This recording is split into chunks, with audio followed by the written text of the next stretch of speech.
Hello, నేను మీ CS రావు. ఆంధ్రప్రదేశ్లో ఉద్యోగుల్ని చీల్చి చెండాడుతున్నారు జగన్మోహన్ రెడ్డి అనేటువంటి అభిప్రాయం ఉద్యోగుల్లో ఉంది. అలాగే ఉద్యోగ నేతల్లో కూడా ఉంది. ఒకవైపు ఉద్యోగ నేతల్ని జగన్మోహన్ రెడ్డి ఆకర్షిస్తున్నారు, మరొక వైపు వ్యతిరేకంగా కూడా ఉన్నారు. అయితే ఇప్పుడు ఉన్నటువంటి పరిస్థితుల్లో ఉద్యోగానికి సంబంధించినటువంటి ఉద్యోగులు ఎవరైతే ఉన్నారో ప్రభుత్వ ఉద్యోగులు ఎక్కువ భాగం మెజారిటీ ఇప్పుడున్నటువంటి జగన్మోహన్ రెడ్డి ప్రభుత్వానికి వ్యతిరేకంగా ఉన్నారనేటువంటి అభిప్రాయం కలుగుతూ ఉంది. అలాంటి సూచనలు కూడా కనిపిస్తున్నాయి. దాదాపుగా 90% వ్యతిరేకంగా ఉన్నారనేటువంటి ఒక భావన, అలాంటి అంచనాలు వస్తున్నటువంటి క్రమంలో ఉద్యోగుల్ని వైఎస్ఆర్ కాంగ్రెస్ పార్టీ వైపు ఒక ఆలోచన జగన్మోహన్ రెడ్డి సహజంగా చేస్తారు. సో ఆ ఆలోచన నుంచే ఇప్పుడు వెంకటరామరెడ్డి అలాగే చంద్రశేఖర్ రెడ్డి పుట్టుకొచ్చారు అనేది సచివాలయ వర్గాల్లో జరుగుతున్నటువంటి చర్చ. ప్రభుత్వంలో ఉండేటువంటి ఉద్యోగులకి సంఘాలు ఉన్నాయి.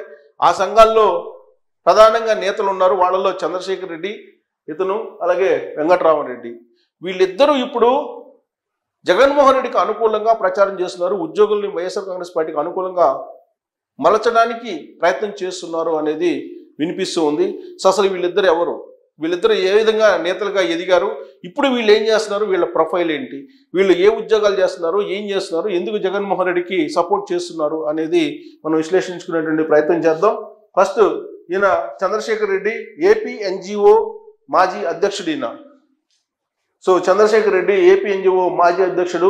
జగన్ సేవలో మునిగి తేలుతూ ఉన్నటువంటి ఉద్యోగ సంఘ నేతల్లో ఈయన ప్రథమంగా ఉన్నారు.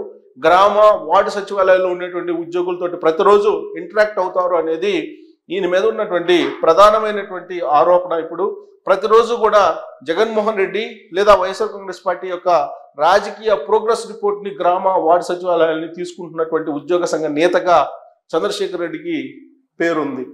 చంద్రశేఖర్ రెడ్డి స్వస్థలం కడప జిల్లా. అందుకే జగన్మోహన్ రెడ్డి చంద్రశేఖర్ రెడ్డికి ఆ బాధ్యతలు అప్పజెప్పారు అనేటువంటి ఒక టాక్ కూడా ఉంది. 1985లో ప్రభుత్వ ఉద్యోగంలో చంద్రశేఖర్ రెడ్డి చేరారు. కెరీర్ ప్రారంభం నుంచి ఉద్యోగ సంఘాల్లో కీలక పాత్ర పోషిస్తూ వచ్చారు చంద్రశేఖర్ రెడ్డి. ఏపీ ఎన్జిఓ మాజీ అధ్యక్షుడిన. సో ఉద్యోగం కోసం హైదరాబాద్లో నివాసం ఏర్పాటు చేసుకున్నారు. ఆ తర్వాత రాష్ట్ర విభజన తర్వాత అమరావతికి చంద్రశేఖర్ రెడ్డి షిఫ్ట్ అయ్యారు. అప్పటి నుంచి కూడా ఉమ్మడి రాష్ట్రంలో ఉన్నప్పుడు, విడిపోయినటువంటి రాష్ట్రంలో ఉన్నప్పుడు కూడా ఈయన ఉద్యోగ సంఘ నేతగానే కీలకమైనటువంటి పోస్టుల్లో ఉన్నారు. ఈయన 2019 జనవరిలో ఏపీ ఎన్జిఓ అధ్యక్షుడిగా ఎన్నికయ్యారు. ఆయన ఎన్జిఓ అధ్యక్షుడిగా ఎన్నిక కావడం వెనక కూడా జగన్మోహన్ రెడ్డి అలాగే వైఎస్ఆర్ కాంగ్రెస్ పార్టీ మద్దతు ఉంది అనేది అప్పట్లో వినిపించినటువంటి మాట. 2021 జూన్లో జైలు శాఖ సూపరింటెండెంట్గా పదవి విరమణ చేశారు. 2021 జూన్లో ఆయన సూపరింటెండెంట్గా జైలు శాఖకి పదవి విరమణ చేశారు.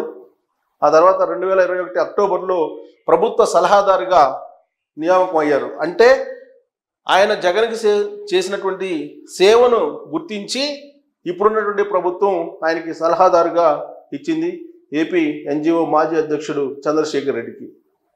సో ఇప్పుడు 36 సంవత్సరాల పాటు ఉద్యోగ సంఘం నాయకునిగా నాయకత్వం వహించినటువంటి అనుభవం ఉంది, పరిచయాలు కూడా ఉన్నాయి.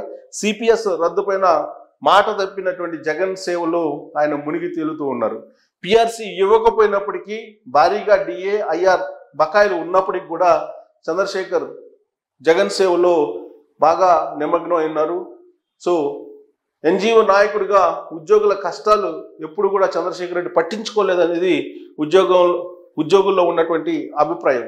జగన్ సర్కార్కే చంద్రశేఖర్ రెడ్డి ఒత్తాసు పలుకుతున్నారు, ప్రచారం చేస్తున్నారు అనుకూలంగా.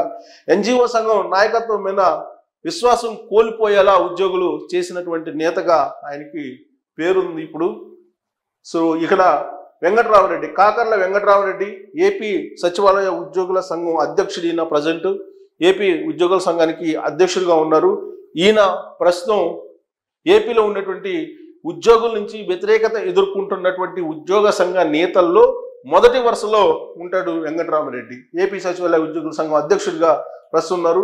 గ్రూప్ 2లో ఈయన ఎంపికయ్యారు. సెక్రటరియట్లో పోస్టింగ్ అయింది. అప్పట్లోనే అసిస్టెంట్ సెక్షన్ ఆఫీసర్గా కెరీర్ ప్రారంభించాడు ఈయన కాకర్ల వెంకటరామరెడ్డి. మొదట్లో జనరల్ అడ్మినిస్ట్రేషన్ డిపార్ట్మెంట్లో విధులు నిర్వహిస్తూ ఉండేవాళ్ళు. ఆ తర్వాత ప్రస్తుతం ఇరిగేషన్ డిపార్ట్మెంట్ సెక్షన్ ఆఫీసర్గా ఈయన పనిచేస్తూ ఉన్నారు. సెక్షన్ ఆఫీసర్గా అఫీషియల్గా ఉన్నారు. వరుసగా 2 సార్లు సచివాలయ ఉద్యోగుల సంఘం అధ్యక్షుడిగా ఈయన ఎన్నికయ్యారు వెంకటరామరెడ్డి. దానికి కారణం జగన్మోహన్ రెడ్డి రెండోసారి ఎన్నిక కావడానికి. వెంకటరామరెడ్డికి జగన్ సర్కార్ మద్దతు పూర్తిగా ఉంది. సో సిపిఎస్ రద్దు విషయంలో కానీ, ఆ తర్వాత డిఎల్ విషయంలో కానీ, బకాయిల విషయంలో కానీ జగన్మోహన్ రెడ్డి ప్రభుత్వంతో చర్చలు జరిపినటువంటి వాళ్ళల్లో ప్రథమంగా వెంకటరామరెడ్డి ఉన్నారు. స్థానిక సంస్థల ఎన్నికల సమయంలో ఎస్ఈసి తోటి ఫైట్ చేసినటువంటి చరిత్ర వెంకటరామరెడ్డికి ఉంది. స్టేట్ ఎలక్షన్ కమిషన్ తోటి ఫైట్ చేసినటువంటి చరిత్ర వెంకటరామరెడ్డికి ఉంది. స్థానిక సంస్థల ఎన్నికల సమయంలో ప్రాణం తీసే హక్కు ఉందని నిమ్మగడ్డ రమేష్కు హెచ్చరిక. సో నిమ్మగడ్డ రమేష్ అప్పుడు స్టేట్ ఎలక్షన్ కమిషనర్గా ఉన్నారు. నిమ్మగడ్డ రమేష్కి ఆయన ఒక వార్నింగ్ కూడా ఇవ్వడం జరిగింది. ప్రాణం తీసే హక్కు ఉందని చెప్పి వెంకటరామరెడ్డి అప్పట్లో చేసినటువంటి సంచలనమైనటువంటి వ్యాఖ్యలు. సో రాజధాని విశాఖ తరలించడానికి పూర్తి మద్దతు సచివాలయ ఉద్యోగుల అధ్యక్షుడిగా వెంకటరామరెడ్డి జగన్మోహన్ రెడ్డికి ఇచ్చారు. సో ఉద్యోగులు ఏమనుకున్నప్పటికీ వెంకటరామరెడ్డి మాత్రం వెనక దక్కకుండా జగన్మోహన్ రెడ్డి సేవలో మునిగి తేలుతూ ఉన్నారు. ఉద్యోగుల సమస్యలపై ఏనాడు మాట్లాడలేదు సంఘం అధ్యక్షుడిగా అనేది ఆయన మీద ఉద్యోగులకు ఉన్నటువంటి అసంతృప్తి అని చెప్పి చెప్పుకుంటూ ఉంటారు సచివాలయ ఉద్యోగులు. సో వీళ్ళిద్దరు వెంకటరామరెడ్డి అలాగే చంద్రశేఖర్ రెడ్డి. మనకి ఆంధ్రప్రదేశ్ ఉద్యోగ సంఘం నేతలు అనగానే 4 పేర్లు గుర్తు వస్తుంటాయి. 1 వెంకటరామరెడ్డి, 2 చంద్రశేఖర్ రెడ్డి, 3 ఇటీవల బండి శ్రీనివాసరావు అలాగే గొప్పరాజు వినిపిస్తూ ఉంటారు. సో బొప్పరాజు అలాగే వెంకటరామరెడ్డి అలాగే చంద్రశేఖర్ రెడ్డి, బండి శ్రీనివాసరావు, ఇక సూర్యనారాయణ వీళ్ళు వినిపిస్తూ ఉంటారు. కానీ ఇప్పుడు జగన్మోహన్ రెడ్డి జమానాలో వీళ్ళిద్దరిదే హవా, వెంకటరామరెడ్డిది అలాగే చంద్రశేఖర్ రెడ్డిదే హవా అనేది సచివాలయ వర్గాల్లో బాగా వినిపిస్తున్నటువంటి మాట. ఇక సూర్యనారాయణ మీద ఆల్రెడీ కేసులు పెట్టారు. సూర్యనారాయణ చేసినటువంటి పొరపాటు ఏంటంటే 1వ తారీఖున జీతాలు ఉద్యోగులకు ఇవ్వాలి అనేటువంటి డిమాండ్ తోటి గవర్నర్ని కలవడానికి వెళ్ళడమే ఆయన చేసినటువంటి తప్పు.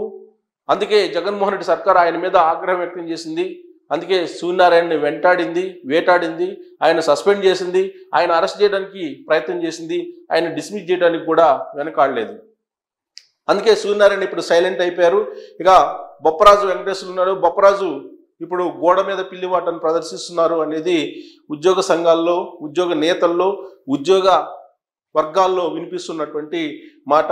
ఇక బండి శ్రీనివాసరావు జగన్మోహన్ రెడ్డిని తొలి రోజుల్లో వ్యతిరేకించినప్పటికీ ఇప్పుడు జగన్మోహన్ రెడ్డి సేవలో పరోక్షంగా ఆయన కూడా అంటకాగుతున్నారు అనేటువంటి అభిప్రాయం ఉద్యోగుల్లో ఉంది. టోటల్గా అసలు ఉద్యోగ సంఘాల్లో ఐక్యత అనేది ఎక్కడ కూడా ఆంధ్రప్రదేశ్లో కనిపించట్లేదు. దీనికి ప్రధానమైనటువంటి కారణం జగన్మోహన్ రెడ్డి ప్రాంతాల వారీగా, కులాల వారీగా, మతాల వారీగా ఉద్యోగులను కూడా విభజించారు అనేటువంటి అభిప్రాయం చాలా బలంగా కూడా వినిపిస్తుంది. సిపిఎస్ రద్దుని కోరుతూ ఉద్యోగులు పెద్ద ఎత్తున ఉద్యమించారు. ఆ రోజు నుంచి విభజించు పాలించు సూత్రాన్ని జగన్మోహన్ రెడ్డి అనుసరించి ఉద్యోగుల్లో చీలిక తీసుకొచ్చారు. ఇప్పటి వరకు కూడా మళ్ళా ఉద్యోగులు ఎవ్వరు కూడా సిపిఎస్ను రద్దు చేయాలి అనేటువంటి డిమాండ్ చేయడానికి కూడా ధైర్యం చేయలేనటువంటి పరిస్థితిని జగన్మోహన్ రెడ్డి తీసుకొచ్చారు. రాబోయేటువంటి ఎన్నికల్లో ఇప్పుడు ఉద్యోగులు వ్యతిరేకంగా ఉన్నారు కాబట్టి అనుకూలంగా మలచడానికి కులాన్ని, మతాన్ని, ప్రాంతాన్ని రకరకాలుగా సామ దాన దండోపాయాలు ఉపయోగిస్తూ జగన్మోహన్ రెడ్డికి అనుకూలంగా మలచడానికి ఇప్పుడు వెంకటరామరెడ్డి అలాగే చంద్రశేఖర్ రెడ్డి ప్రయత్నిస్తున్నారు అనేది సచివాలయ వర్గాల్లో చాలా బలంగా వినిపిస్తుంది. మరి వీళ్ళిద్దరి మాట విని ఉద్యోగులు జగన్మోహన్ రెడ్డికి అనుకూలంగా వ్యవహరిస్తారా రాబోయేటువంటి రోజుల్లో? సిపిఎస్ రద్దు అనేది అవసరం లేదు అనేటువంటి అభిప్రాయాన్ని వ్యక్తం చేస్తూ జగన్మోహన్ రెడ్డికి మద్దతు ఇచ్చేటువంటి అవకాశం ఉందా? వీళ్ళిద్దరి మాట వినేది అనేది భవిష్యత్తులో ఎన్నికల్లో వచ్చేటువంటి ఫలితాలే నిర్ధారించబోతున్నాయి. అప్పుడు ఉద్యోగుల పరిస్థితి ఏంటి, ఉద్యోగ సంఘ నేతల పరిస్థితి ఏంటి అనేది తేలబోతుంది. Thank you very much.